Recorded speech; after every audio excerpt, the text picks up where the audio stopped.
Hey guys, how you doing out there? It is Joe and Darren at Real Estate Reality by way of Urban Hillsides Real Estate. Thanks for joining us today. We're going to talk about the usual. We're going to talk about interest rates, how mortgage rates are doing. We're going to talk about a subject today. It's about New American Dream. We're going to talk about solds in the last 7 days, active listings in the last 7 days, and then again, a little bit more microscopic view of the market in terms of what's happening in Northeast Los Angeles. But, Darren, one thing that I forgot to do here as I prepped was You got to tell me disclaim. you changed the accent, man. I mean, that's what I've been waiting for every No, week, no, man. I did not. I did not. No, I can barely tap the button and make it go. Let me see if I can do this. All right. Well, guys, as you know, we're all about technology here, and so instead of listening to me, you can listen to an Australian artificial voice. Hold on, guys. Here we go. There we go. All right. Share screen. Yeah, there we go.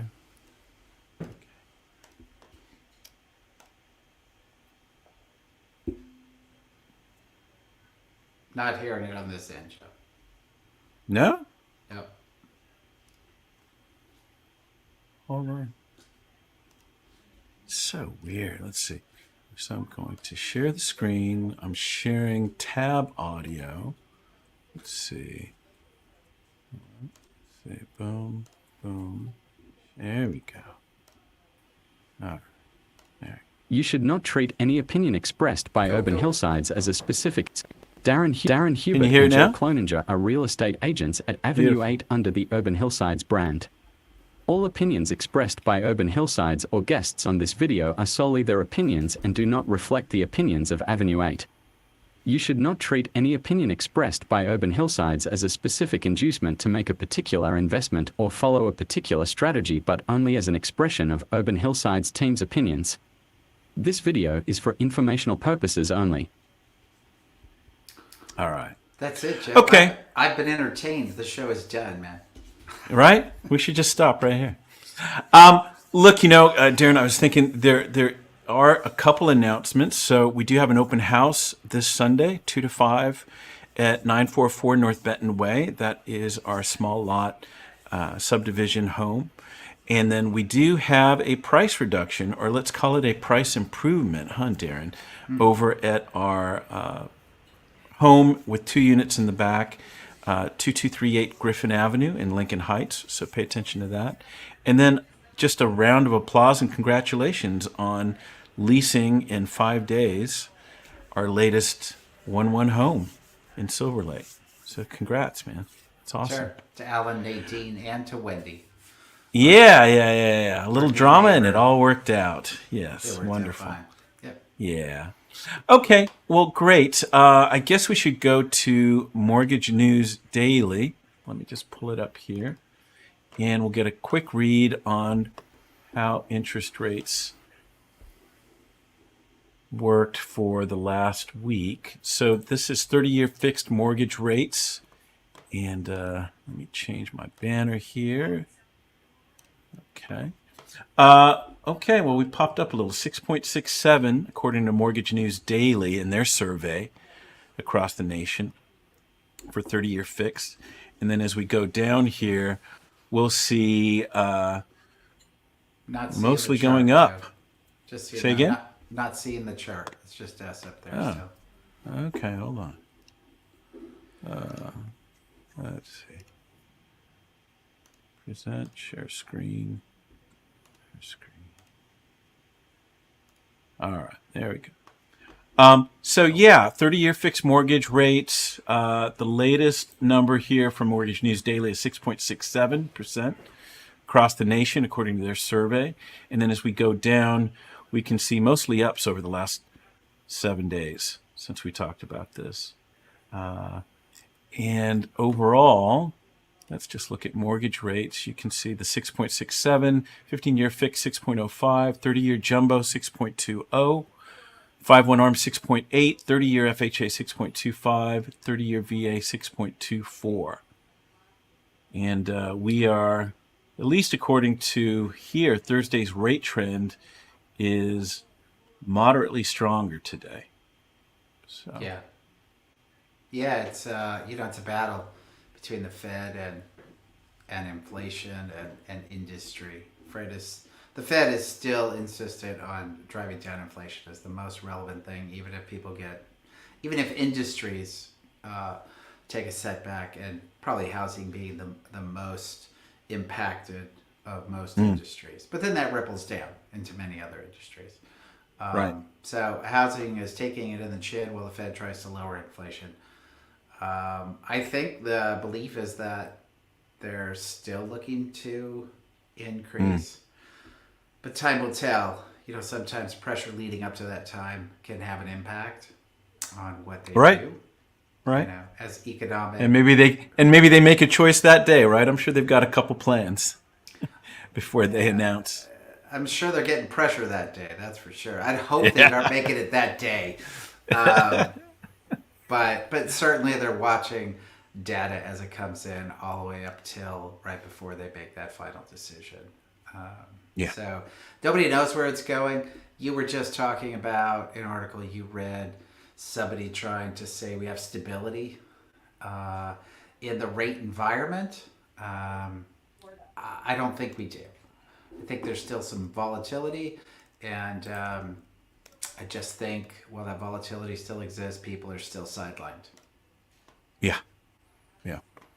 Okay, so that is the market snapshot for mortgage rates. Before we get into our listings, we're going to talk about Northeast LA market later on. But for now, we are going to jump to our new American Dream topic. So just bear with me here. I'll chat a little bit just as kind of a lead into this. I think maybe one of the reasons we chose this article. Could you hold on, because when I have to cut this, it's better for me to be with you than out of sync. Okay, so there it is, and so go ahead, man. So the new American Dream one, is this the Oh, sorry, this is the wrong one. Sorry, all right. I know we've read so many articles. Boy, it's been such a week with a lot of good articles that are looking back and looking forward. And the combination of the two always puts a good perspective on things for me. And this one was a little, out there, not something we normally see. Particularly, I don't think of Jamie Dimon wanting to, like, it's his mission to stabilize the middle class. Maybe Warren Buffett, because certainly he's the persona of the middle class in his little Midwestern house. But Musk and Dimon, it was good to hear that they're aware our country suffers if the middle class suffers, and that it's a part of their vision to make sure that's stabilized. We'll see if their actions support the article, but well, it's a good article. I know this resonated with you, and I'm sure a lot of people, because as you're saying, that American Dream is very much about the middle class, and you've talked before about the middle class being squeezed out as you keep observing things, as we keep looking at real estate and other areas of the economy. And as you're saying, it's nice to see, beyond politicians spouting whatever that means to them as the American Dream, actual business leaders saying something and realizing how important that middle class is to them as well and the rest of the economy. Yeah. The middle in general, even social middles. I mean, it's all being squeezed. Yeah. Well, let me read this a little bit. If you want me to stop, just let me know, but I'll speed through it. CEOs like Jamie Dimon, Warren Buffett, and Elon Musk want the government to fight inequality and reignite the American dream.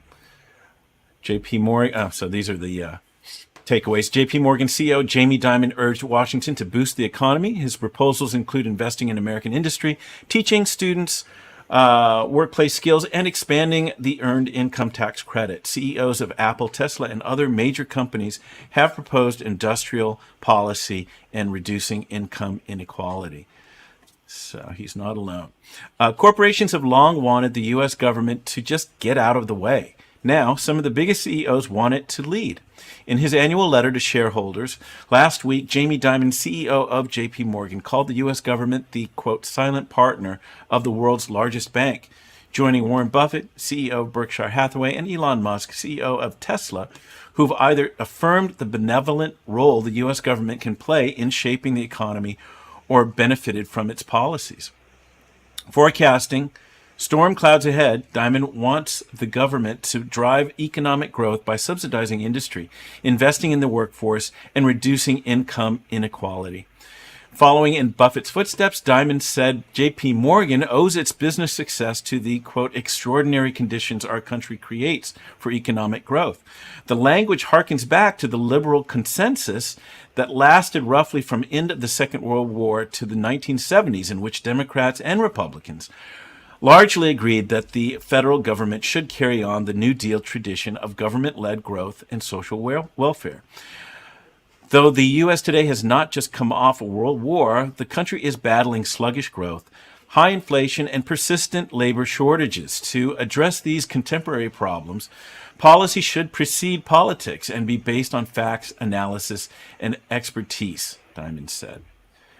Government can lead industry. To improve American competitiveness and reestablish the American promise of equal access to opportunity for all, Dimon proposed the U.S. government develop a deliberate industrial policy that would drive growth and protect national security. He cited Biden's Inflation Reduction Act and CHIPS Act as indirect policies, which provide specific incentives for electric vehicles, semiconductors, rare earths, and alternative energy sources. Dimon argued industrial policy would counter unfair economic competition from China, whose subsidies and economic dominance could disrupt access to vital products and materials.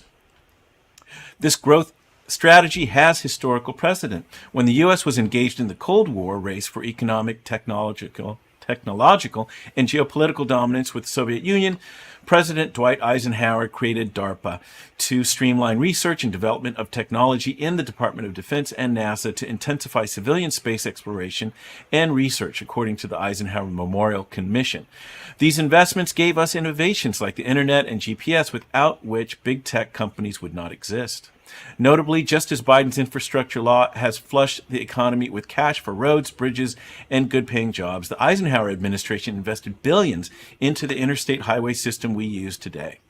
Similarly, renewable energy is a growing domain of geopolitical economic competition. Elon Musk has called for a carbon tax to move the country and world away from fossil fuels to alternative energy sources like solar. His businesses like Tesla and SpaceX have received billions of dollars in government contracts and tax credits through the CEO, though the CEO has criticized government regulation and subsidies, even those from Biden's infrastructure law, that would go to electric vehicle manufacturers. Akin to Musk, Dimon said he didn't want the government to micromanage industry, believing Adam Smith's invisible hand still prevails.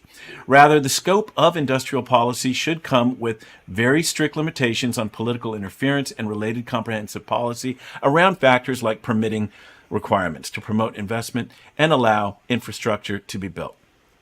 Reducing inequality through job training and a living wage was and is good for the economy. Beyond using the government to directly embolden American industry, Dimon told investors greater equality of opportunity would boost economic growth. Fixing income inequality will reignite the American dream, he told shareholders. For Dimon, that begins with jobs, citing that there are 10.8 million job openings and only 5.9 million unemployed Americans. Dimon said policy should help high schools and community colleges work with local businesses to create specific skills training programs, internships, and apprenticeships that prepare graduating students to be job ready. For years, CEOs like Musk and Apple's Tim Cook have said colleges fail to teach skills for today's job market, and their companies hire for skills, not degrees. Recently, some states have dropped college degree requirements for government jobs, which former President Barack Obama has said reduces barriers to good-paying jobs. These pushes to reduce the workforce mirror the Servicemen's Readjustment Act of 1944, better known as the GI Bill, which provided veterans with funds for college education to prevent mass unemployment when the troops returned after the Second World War, finding higher education to be no longer a luxury but a necessity in a rapidly changing economy. President Lyndon Johnson pushed for the Higher Education Act of 1965 to increase federal research funding and expand access to higher education through financial aid. Though demographic shifts mean the U.S. now has too few workers rather than too many, Diamond said, work skills training has never been needed more. Last of all, Diamond urged the government to provide more income to lower-paid workers. He suggested expanding the Earned Income Tax Credit, a tax refund that allows lower-income working individuals and families to keep more of their earned income. Diamond even proposed converting EITC into a negative income payroll tax paid monthly, bringing to life an idea President Richard Nixon, a Republican, conceived and abandoned at the tail end of the liberal consensus. Nonetheless, the high income tax rates of the post-war era financed redistributive programs like Social Security, which Lyndon Johnson expanded to include health care with the Medicare and Medicaid Act of 1965 as part of his war on poverty. Diamond's proposal of negative income tax follows the growing popularity of universal basic income, guaranteeing a minimum standard of living for every American, which Musk said the country obviously needed. Buffett has also touted expanding EITC, coupled with raising income taxes on the wealthiest Americans to reduce inequality. Diamond didn't mention tax policy in his letter, but insisted J.P. Morgan should and does pay its fair share in taxes, noting they've paid $43 billion in U.S. federal, state, and local taxes in the last 10 years. Diamond insisted that expanding EITC would do more than anything else to lift up lower-income neighborhoods, and that additional income would go right back into the economy. These government policies would help business, he said, as shareholder value can be built only if you maintain a healthy and vibrant company, which means doing a good job of taking care of your customers, employees, and communities. In other words, stakeholders. We require a 21st century government, Diamond said, but these ideas of his and other CEOs have their roots in a century earlier. All right. A century earlier. What a way to end. Gosh, a century earlier means that, today's century means negotiating and compromising is weak. Yeah. And that's what's lost, and that's why our government is less effective than it was. And even the policy with good intention is not well crafted because the other side isn't coming to the table to actually craft something that is somewhere in the middle. Again, it's the lost middle. I love this conversation. I love the topic. I love that they're getting specific. I'd like some of them to go a little further. But again, that's a compromise. I expect them to be conservative as CEOs of corporations trying to make money. Yeah. Government comes in, brings some balance. That's called a functioning system, man. So I hope they speak up more about this and we start seeing more of this in headlines. It's definitely why we wanted to highlight it. And support the middle. Gosh, that's gonna be my new policy. Right. And a little tap on our shoulder, but yes, and in that way support real estate and more wealth and opportunities for people. Yeah, personal financial stability comes through real estate. It does. Yeah. With some bad math, when we just ended out on that 100 years, I was like, oh wow, that's kind of getting towards a Great Depression. How much more do we need to? How much more do we need to deal with here before change happens? I think we've had a lot of change. I hope that was enough, and we can move on, like you're saying. It's just that and work together. The hope is always, where are we at with the swing? We're very liberal in policy for a really long time. Tax rates were super crazy. So we just swung so far to the other side. We have had 40 years of conservative policy. And maybe 20 years of it would have been healthy and brought some balance to the previous 30 years of liberal policy. But we've swung way too far. And the biggest concern is that currently where we're at, they're so empowered. They're trying to eliminate democracy and make their policy a single policy across the board. This article resonates, and initially when I saw this, immediately made me think of the person who stated it best, and that was Elizabeth Warren, that these companies are only successful because of the environment that has been created, the roads that have been built, the fire and police that are established and paid for by government, and taxes that you pay. They could not have these successes without all the systems in the government that Yeah. establish and manages them. So Yeah. stop trying to undermine it and find Right. compromise. So maybe a little Well, off the topic of just real estate, but whatever. yeah. Yeah. No. It all This is relates. all good. This is all good stuff. And you said it. I think it was last week. I don't know. We're on a drive or something, and you're like, "Government is expensive." It's and inefficient. And yeah, it's completely by inefficient. design in some ways. Yeah, because unfortunately, it doesn't compromise. Again, the balance, right? Government will make 100% people safe. That's their goal and their vision because they don't want liability. And why would they? Why would they say their policy is anything less than protecting 100%? So it's going to be costly and inefficient. Where corporations Right. will take more chances, take a few more risks, right. and that could hurt some people. How far should they Right. go? But as you're saying, that's that marriage we need. It's the balance to complete. Yeah. Yeah. Well, great. I like that. Just a couple things. When he started talking about training, and it's like, gosh, Germany's ahead of us on stuff like that when it comes to apprenticeships and job training. I just read an article, I think, saying that community college attendance is down like some crazy amount because why? It's not really addressing what's needed for jobs and It's improvement. not. of They're their not communicating. Right. They're not communicating with corporations where they're the next step in the process. Definitely the case. And what we're seeing on the other side of the aisle now is that they recognize that people can't get to the success they want to accomplish the American dream, and that's what this article kind of ends with. But they're just saying, fine, these people are victims. Let's just hand it to them and give them every protection against people who have things. That's not the way, man. The way is Right. create the paths to success. Don't Right. just proclaim victimhood and hand things out. Yep. All right. Well, there it is, the new American dream. Let's hope it starts again. Yep. All right. We'll move on now to what we call seller wins and buyer wins. Let me just move this over here. There we go. Get out of that. Let's see here. Seller wins, buyer wins. Seller wins. There it is. Okay. All right. Well, hopefully you guys can see that. I'll try making it a little bit larger. Let's see. There we go. Let's do some numbers here first at the bottom. So just running down days on market. These are, again, solds in the last 7 days. There were 17, same as last week.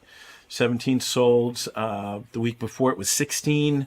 It has gone down from as far back as 6 weeks ago. 37, 28, 26, again 16, 17, and again 17 solds. So that's that pattern. In terms of days on market, fairly consistent, 13 days on market based on these solds. Pendings, went to 12. It dropped. Really big drop. Yeah, super big. And then actives this week, 35. Came up from 28 last week, so that's good to see. And then in terms of prices, this is the median. This is not the average. This is the median, a more truthful figure, we would hope. 111% over list price is the median based on these 17 solds. So, and you can just see there in red, we only had 3 reductions out of the 17. So anything else about this market over the last 7 days, Darren, you've noticed? Certainly it's been our experience that it is a little slower. And I think that culture, although I'm not convinced it's settling in, it's not a definitive direction because we've had so many pivots in the last 6 months to a year. There's been a lot of pivots. Right. From buyer to seller, and you can just in general call it a neutral zone.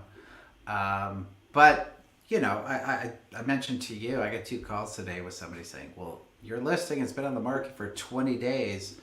The implication was that, okay, fine, now it's discount time. Yeah. So, again, I think I mentioned to you, we just talked about the middle. Like, either things are selling really fast or you move right into discount mode. Like, that middle is hard. Even the Yeah. perception on listings is to the extreme. And your list here shows that. Yeah. That so many of them are either over or under. There's definitely a shorter list that's right in that narrow range Yeah. of 2 Well, to 3%. let's get into it. The gray. I didn't specify that to you, but those were just some interesting observations. We can try picking that up later. But let me go ahead and get started on what we call seller wins, at least according to the numbers. I will start with 1620 Redcliffe Street. Let's jump over there. This started at a list price $1,395,000, ended up at $1,850,000 for an increase of $455,000, 133% of list price. And let's see, let's just take a look. This was 11 days on the market, so hold on here, guys. Okay. 1620 Redcliffe Street. This is Silver Lake. 2-bedroom, 1 bath, 1,307 square feet of living space. Sold at $1,850,000. This is a 4,300 square foot lot. And let's see here, 11 days on the market. This was brought to us by Allie Jack. And on the buy side, Rainey Williams, Brandon Williams, and Elizabeth Benichu. Yeah, 3 agents. What do you think, man? Well, it's Redcliffe is a great street. I'll start there. It's nice to see that this isn't a flipped house. Maybe staged, but it's got some character, but some older stuff.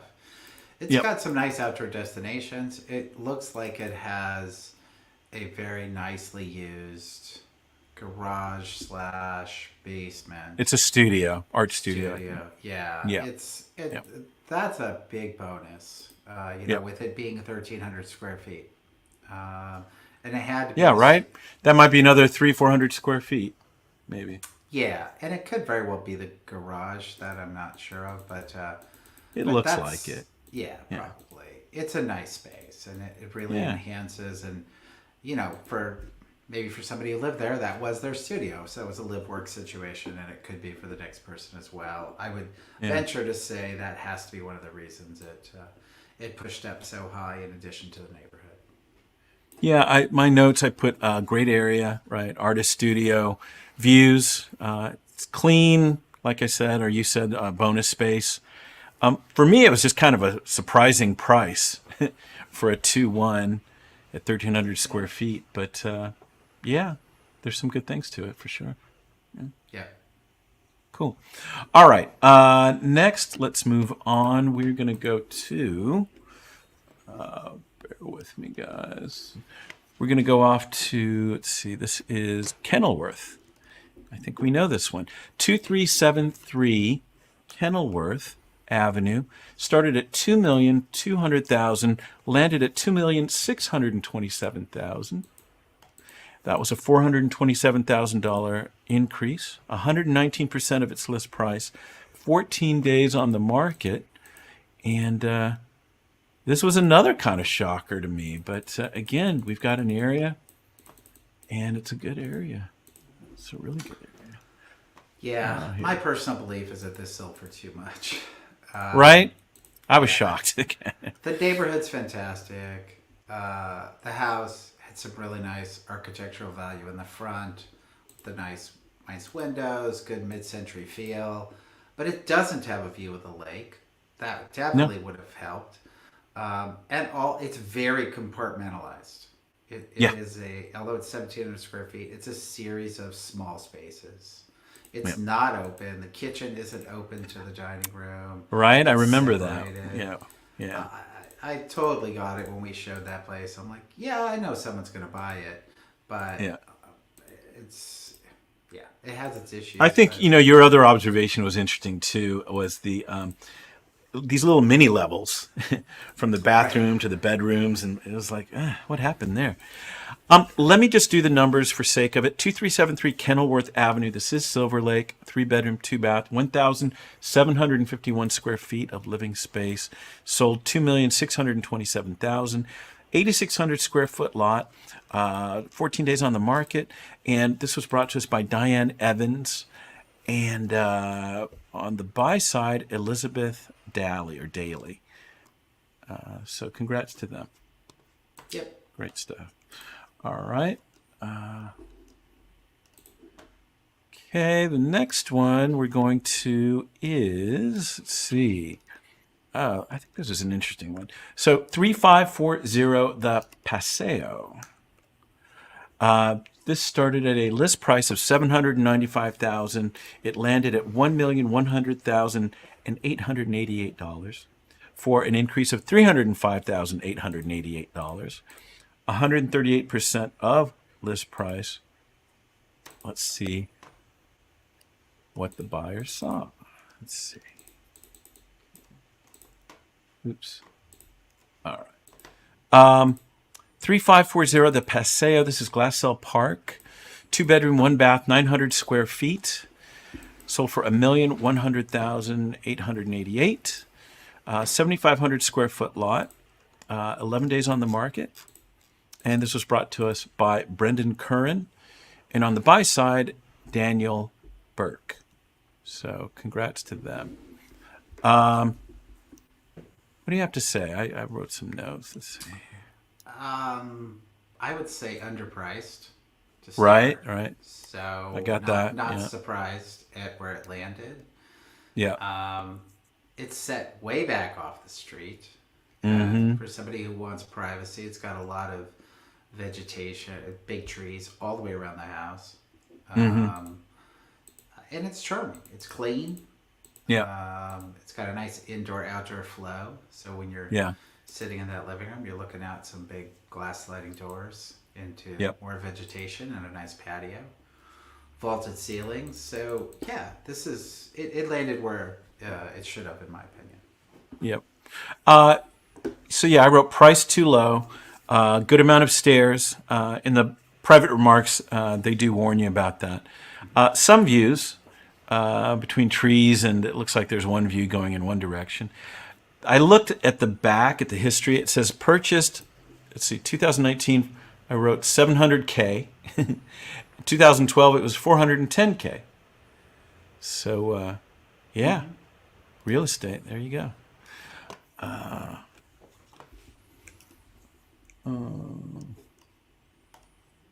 Okay. All right. We're going to go now to what we've been calling buyer wins. We're going to go to 4050 York Hill Place. This started at $1,350,000. It went down to $1,320,000 for a $30,000 reduction. Let's see. Unlike the $100,000 to $400,000 increase range. Right. This is a $30,000 reduction. I just want to point that out. Yeah, that's a good way to put it. You're right. Nothing too dramatic here. Still 98% of list price. And let's see what they looked at here. As we start looking, let me give you some numbers. 4050 York Hill Place. This is Eagle Rock. 2-bedroom, 2-bath, 1,374 square feet of living space, sold at $1,320,000. Almost 10,000 square foot lot. That's nice. 62 days on the market. This took a while. And this was brought to us by Katie Crane and John Podhor. And on the buy side, Gina Canzona. So congrats to them. Let's see. What do you think? Nice outdoor space. Good curb appeal. A legitimate 2-car garage. Yeah. They did some massive retaining walls, outdoor kitchen, built-in Yeah. couch. Yep. I would say maybe the pause on this again, set back Yeah. from the street. The pause on this may have been some of the dramatic attempts. I'm not having this sense that they're so cohesive, but they went black in rooms and some wood siding in the kitchen and black cabinets, and I don't know. I could see it's not. You could see the 62 days. Yeah. It's not quite as cohesive as some of the properties we see that go faster. But I feel appropriately priced. It's a nice house.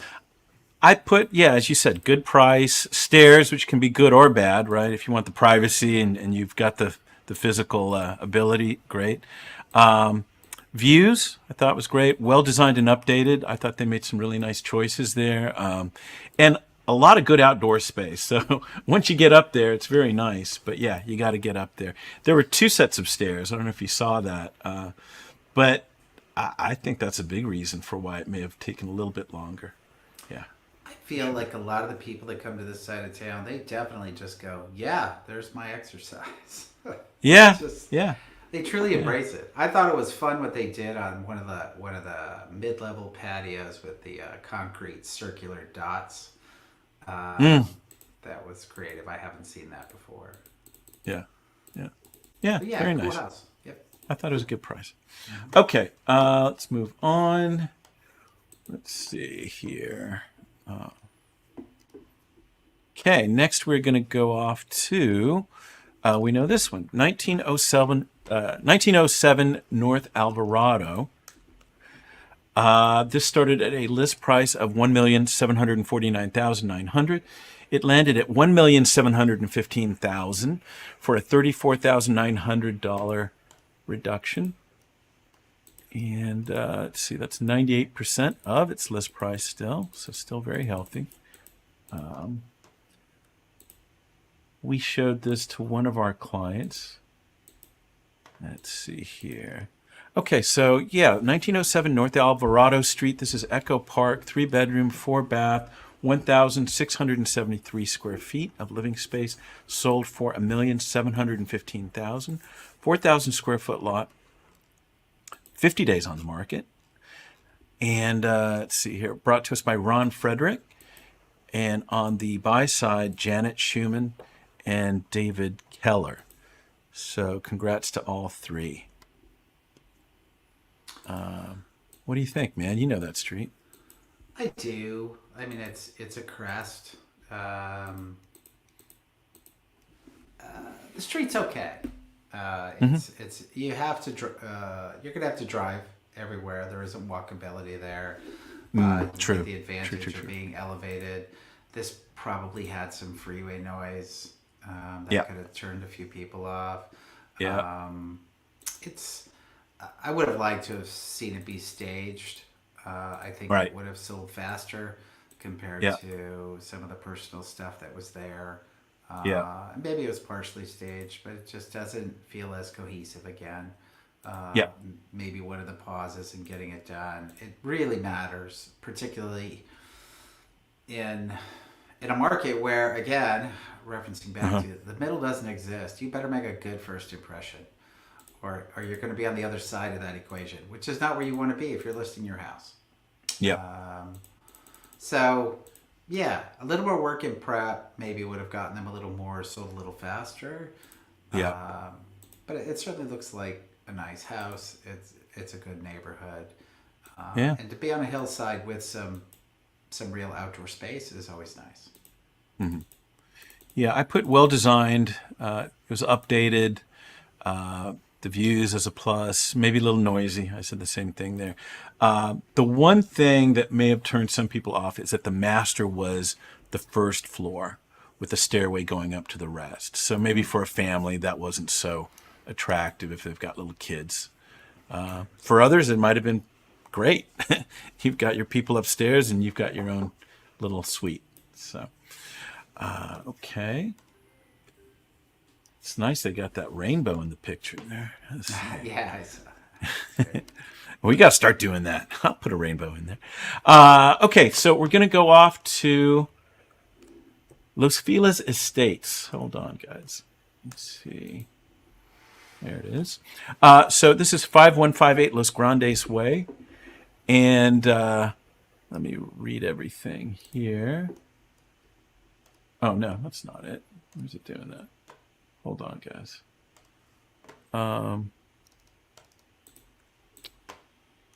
Oh, there it is. So this listed at $3,040,000, and this hold on here, and ended up at $3,005,000, $35,000 reduction. Let's see here, and 99% of list price, so still quite healthy. There we go. Okay, 5158 Los Grandes Way. This is Los Feliz, 2-bedroom, 3-bath, 2,269 square feet of living space. Sold at $3,005,000, 11,000 square foot lot.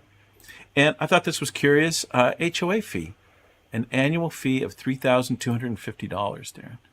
Yeah.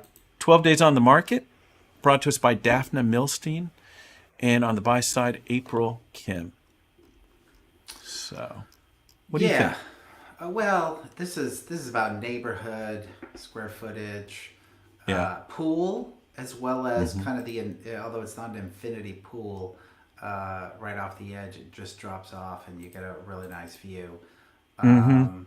It's a great view of downtown. They didn't even take a night view of downtown. No prep. So many things in so many of the photos. Just didn't do much, but just poor job on the real estate side. And I don't know if that had anything to do with the seller and their cooperation, but the bottom line is it doesn't present well. I could definitely see it going for more with a little bit of work. Yeah, I mean, as you're saying, the furnishings, the window treatments, all of it's just a little dated and not really in line with a house that's very mid-century. I think this development started like 1963, 64. It's a cool house. I'm sure it'll look better when somebody gets in here and adds their own style to it, hopefully. So. Yeah, very cool house. Yep, I agree. Yeah. Are you a fan of that kind of roof, that mansard roof, or mansard roof? You know, in the right context, I think a lot of the newer builds that try to utilize that don't work for me. Right. But in this case, I think because it's actually a slightly older build, it does. The original designs around it worked. Right. I'm just going to point out one because we need to get moving to your section, but I don't know if you saw this, but I just wanted to point it out. We showed this to a client, and I was pleasantly surprised at the price. So this is 2157 Park Drive. Let me get going here. Yeah. Okay. It started at $1,650,000 and landed at a very reasonable $1,725,000. I know you and I were definitely in love with this house. Thought it was great. 2157 Park Drive in Echo Park, 2-bedroom, 2-bath, 1,352 square. Oh, they gave me one picture. Yeah. Sorry, boys. 1,352 square feet of living space, sold for $1,725,000, 5,300 square feet of yard, and days on market 9 only. Congrats to Lisa Paperno and her partner Joshua Gagne, and on the buy side, David Lanceman. But what do you think of that price, man? I thought that was pretty good. I do think it's a good price. The shortcoming there is that you just didn't get the view on Park Drive. Right. I mean, the location is premium, absolutely premium. The outdoor space towards the back is amazing. You're not picking up the ideal view. I mean, we even said it when we were there. This could be a long-term home. You could add a second story. Your views are going to be unbelievable, 360 degrees. But it doesn't have it currently. So unless you want to go hang out on the roof, which not too many people do. Well, I think the other thing that we talked about too is just the size of the house itself, maybe being limiting for some people. But beautiful house. So congrats to them. All right. Well, we will move on to the last 7 days of active listings. And Darren, what you feel are some interesting ones to consider. Sure. So we can start out with 2201 Avon Street. Okay, hold on here. 2201. 01. Avon. Avon. Okay. Here we go. All right. Let me pull it up here.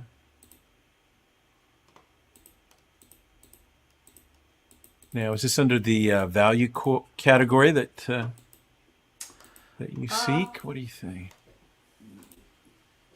You know, I know this house. It's very close. It's very close to my house, and the neighborhood is great. It's a really good neighborhood. It's two structures. Ironically, it's got the Spanish, and then it's got the newer build. Right. A little more modern. I just like it because I like the neighborhood. And it is a corner lot, which is interesting. It can work to your benefit, cannot. You have more street exposure, but you don't have neighbors next to you. I think some people tend to like them, some don't. You do have a 2-car garage. Yeah. I mean, officially, well, look, it's units. Go ahead and do the specs. Yeah. No, I was going to say 2201 Avon Street. This is Echo Park, 4-bedroom, 2-bath, 1,982 square feet of living space. $1,799,000 is the list price. It's a 4,600 square foot lot, and days on market 10. Let's see here, and this is brought to us by Anastasia Lavrovskaya. On obviously a flip. I think there's an older lady that lived there for quite a long time. But I think she did what sometimes enterprising agents do. This has been a little longer than we think. I think this started back in, let's see. Well, new listing 3/3/2023. So she decided to make it a new listing again. So hope that helps her. There you go. All right. Great. Yeah, she also listed it as a single family, although it's officially a duplex. Yeah. And the market is softer on the unit in the unit environment, which is why it's probably having a little harder time to sell. Got it. Okay. What's the next one for you?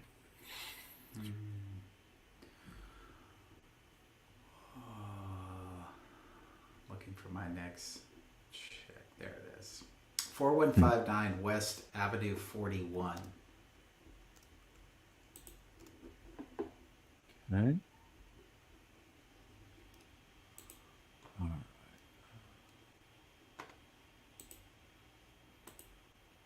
Okay.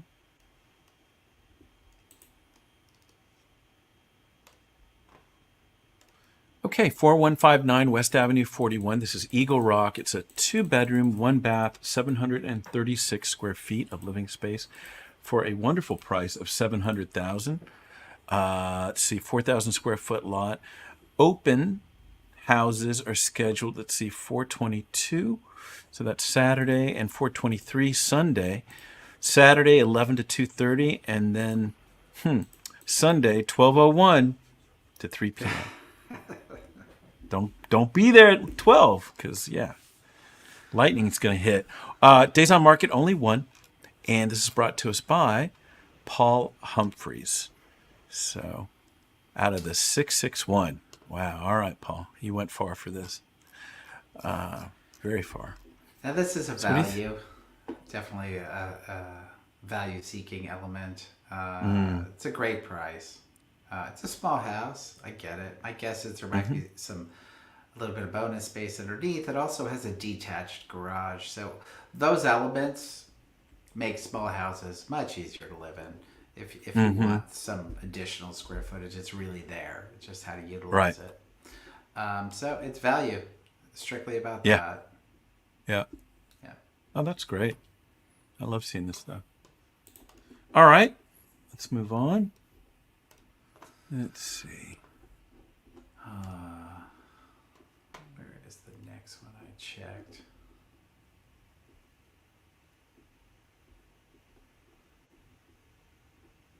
Oh, I think I only checked 2, Joe.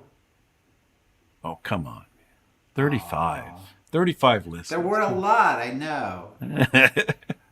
We did Vestal last week. Why is that showing up again? I avoided Cromwell. We don't need to show the $13 million Los Feliz home.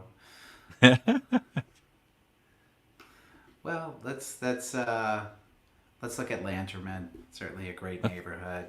What is that? I do think this is a good value. 2483 Lanterman Terrace.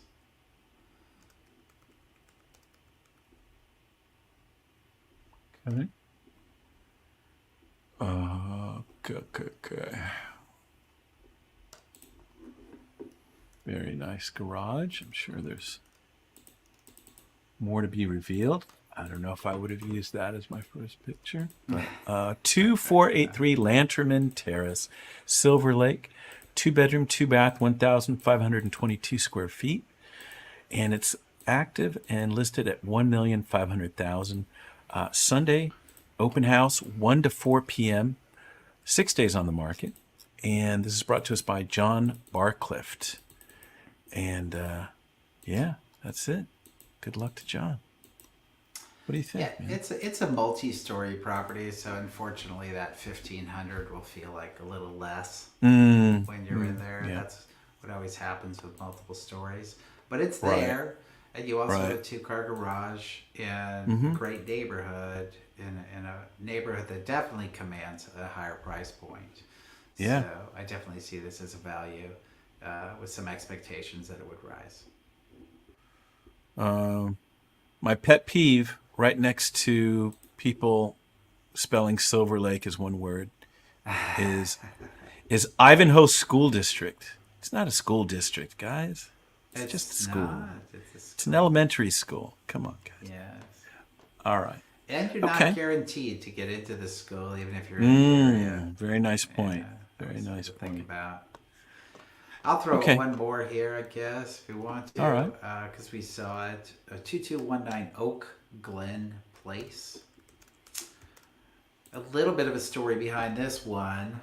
You know, is it where we're at in the market? These people were ready to go to market at $100K more. I think they may have done a little bit of pre-marketing, maybe some calls, and then came down a bit before they right. At 1.495. Yep. And it's another that's one a good that first is picture. officially a duplex. Well, let me do the numbers. 2219 Oak Glen Place. This is Silver Lake, 3-bedroom, 3-bath, 1,574 square feet of living space, listed at $1,495,000, 4,800 square foot lot. Opens on Saturday and Sunday, 1 to 4. And this is 7 days on the market. Brought to us by Danny Azad and Jennifer Okovat. So congrats to both of them. I believe she was the buyer agent before. Got it. Yeah. You know, So we saw this. What do you think? It's got nice curb appeal. I like what they did with the big porch with the arch. For sure. Ceiling. Personally, maybe I would have liked some rails to have some privacy while you're on that porch, but that can be added. Right. You know, the disappointment will be that you show up and that square footage is divided amongst 2 spaces. Right. So don't show up with the expectation that all that is one space. It's a traditional 2-2. You know, they maximize the flow and the openness, but it's a 2-2. Right. With a detached studio. The studio is a little funky. It is it doesn't have any bedrooms. It's just a studio space, and they didn't stage it with a bed. But it has a kitchen and a full bathroom. So if you have a specific use for it, great. If if you're looking for a long-term rental with that small of a studio, it's doable with the price of rents. But you make it a lot of turnover. I forget. We talked about a Murphy bed? Would that work in there? I forget. I don't think there's space. Or it's still tight. Murphy bed. Yeah, I think it's got to be a couch, pull out. Couch bed, pull out. Yeah. Well, cool. Yeah, it's really tight. It's a small space. Yeah. All right. Well, look, that is it for this edition of Real Estate Reality. Thanks for joining us. If you like what we're doing, like us, follow us, tell your friends, tell your enemies. It really helps us out. And we'll just see you next week. Darren, any parting shot? Anything we can offer? Lakers, are they going to win the next game? What are they? Yes. They will. Okay. We're going to forecast now. LeBron's not too old. He's going to... He is old, clearly. That was an accurate statement. That guy is cocky, man, but I guess he tries to back it up. Yeah. When you're on top, they try to keep you down. That's really... that's all that's about. All right. Well, look, guys, we'll talk to you later, and just have a great week. We wish you the best. Take care. Yep, bye. Bye.